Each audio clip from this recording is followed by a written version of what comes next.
The law office lobby was all marble and mahogany. Expensive. Intimidating. Designed to make people feel small. 16-year-old Kayla Brooks sat in one of the leather chairs, her backpack clutched on her lap, trying to look invisible. She'd been waiting for 20 minutes. The receptionist kept glancing at her with that look, the one that said, "You don't belong here." Kayla checked her phone again. Her mom had said she'd be here by 3:30. It was now 3:45. The appointment was at 3 o'clock. "Excuse me," Kayla approached the receptionist's desk nervously. "I'm here to see Mr. Harrison. About the scholarship recommendation letter." The receptionist, a white woman in her 50s with helmet hair and too much perfume, barely looked up. "Mr. Harrison is very busy. You'll have to wait. I've been waiting for almost an hour." "My appointment was." "I said you'll have to wait." The receptionist's tone was sharp. Dismissive. "Mr. Harrison sees clients by priority." Kayla felt her face heat up. Priority. She knew what that meant.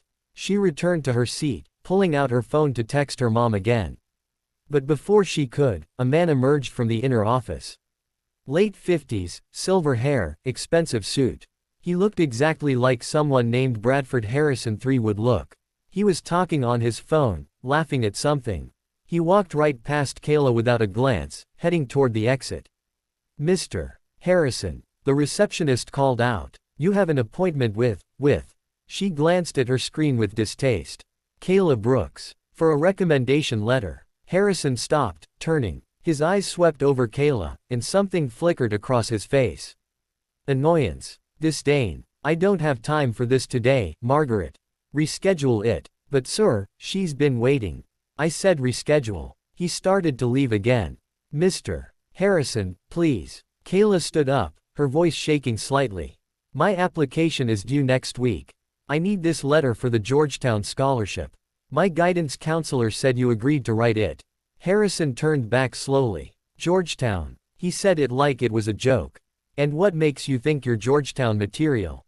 Kayla blinked. I have a 4.3 GPA. I'm ranked 3rd in my class. I volunteer at test scores." Harrison cut her off. 1480 on my SAT. 1480. Harrison's eyebrow raised. "And you think that's competitive for Georgetown?" "The average accepted score is 1450, so yes, sir, I do." Harrison's expression hardened at her tone. "Don't get smart with me, young lady. I've been writing recommendation letters for Georgetown applicants for 20 years. I know what they're looking for. And frankly," he looked her up and down, "you're not it." Kayla felt like she'd been slapped. "I don't understand. You told my counselor you'd write the letter. I have the email. I get a lot of requests. I can't possibly honor all of them." Harrison checked his expensive watch. "And I certainly don't have time to write letters for students who won't be accepted anyway."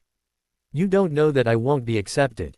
I know Georgetown's standards. I know what kind of students thrive there." His voice dropped, became almost gentle in its cruelty.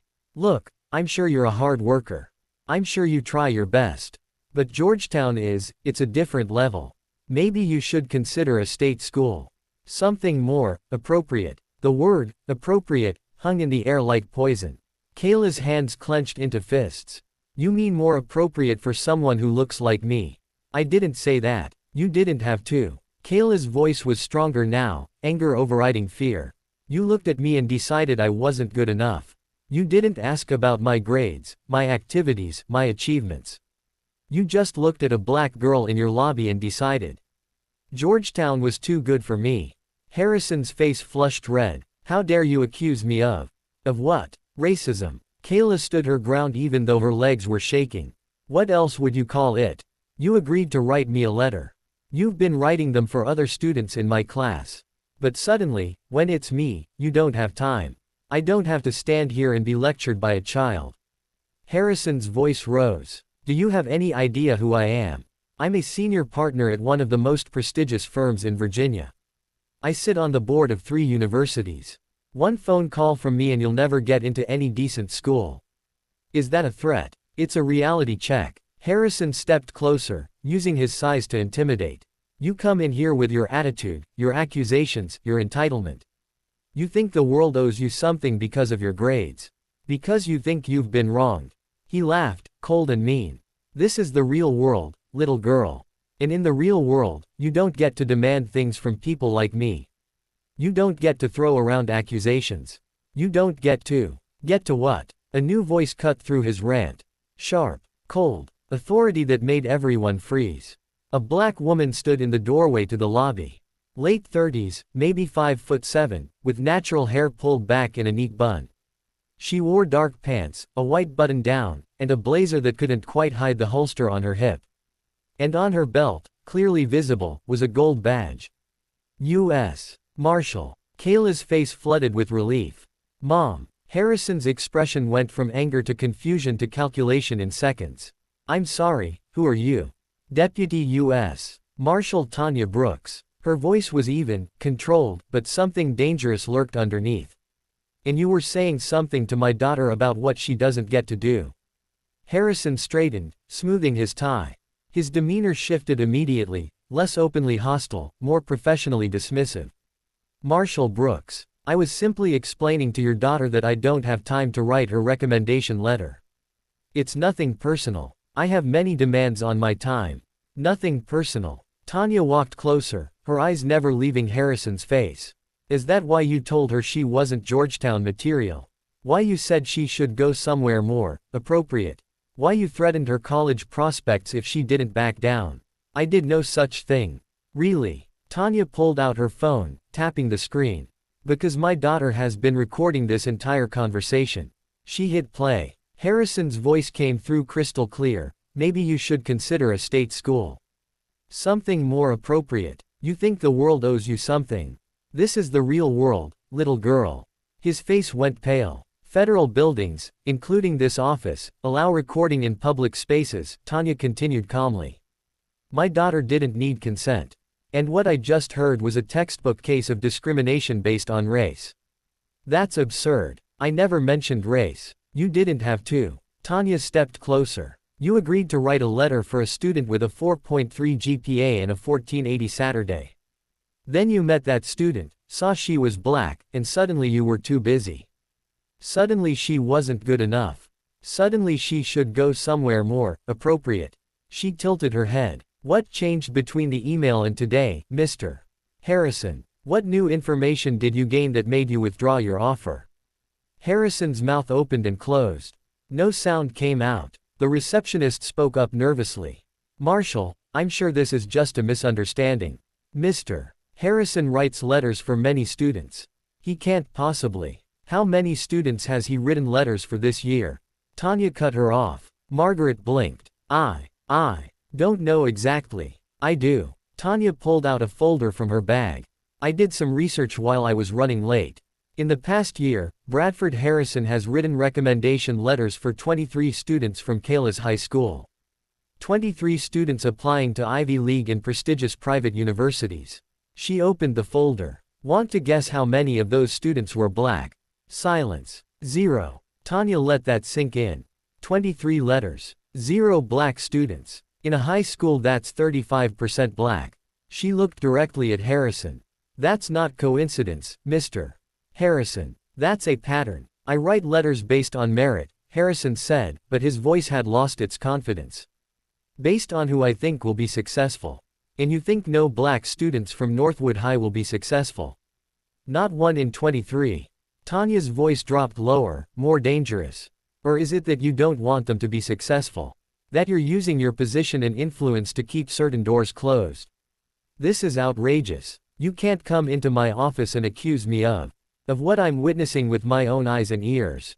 Tanya stepped even closer. Mr. Harrison, I've spent 15 years as a U.S.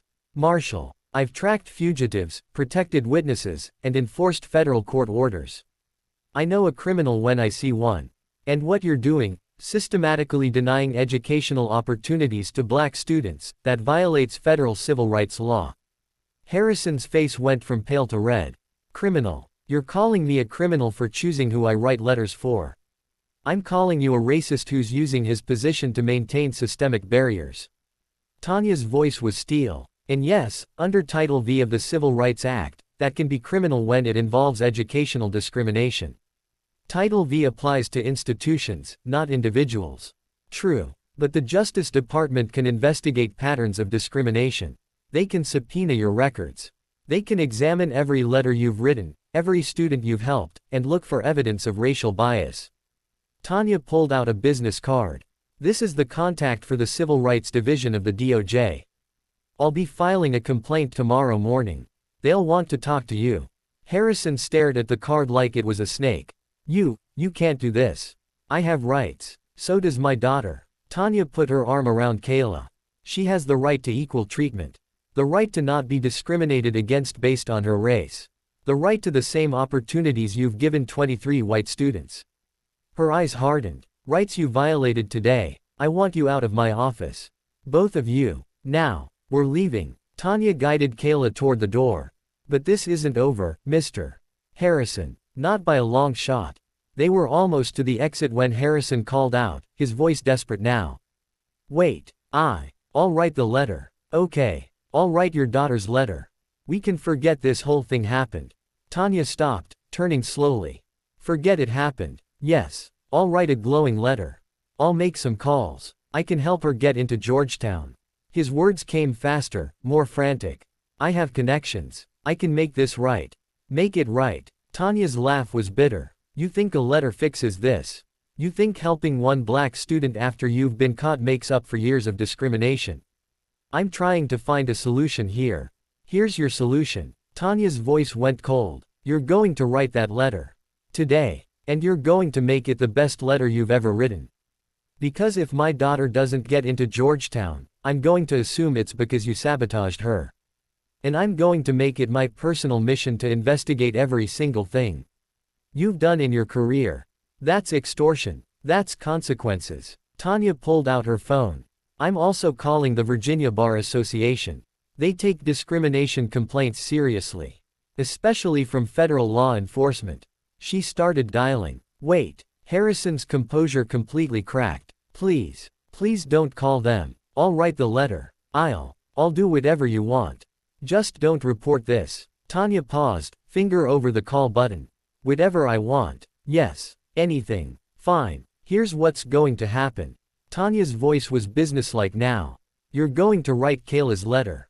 You're going to send it today. You're also going to write letters for every single black student who asks you. No exceptions. No excuses. I can't just. You can and you will. Tanya cut him off. Because I'm going to be checking. I'm going to be talking to guidance counselors. I'm going to be monitoring exactly who you help and who you don't. And the second I see another pattern of discrimination. She held up her phone. This call gets made, along with about 10 others. To the bar, to the DOJ, to the Washington Post, to every university board you sit on. Harrison looked like he might be sick. Do we have an understanding, Mr. Harrison? He nodded weakly. Yes. Good. Tanya lowered her phone. Kayla's letter will be in her email by 5 p.m. today. And it better be good. Because I'll be reading it very carefully. She guided Kayla out of the office and into the hallway. Only when they were alone in the elevator did Kayla finally break down. Mom, I'm so sorry. I shouldn't have accused him like that. I shouldn't have. Stop. Tanya pulled her daughter into a hug. You did nothing wrong, baby.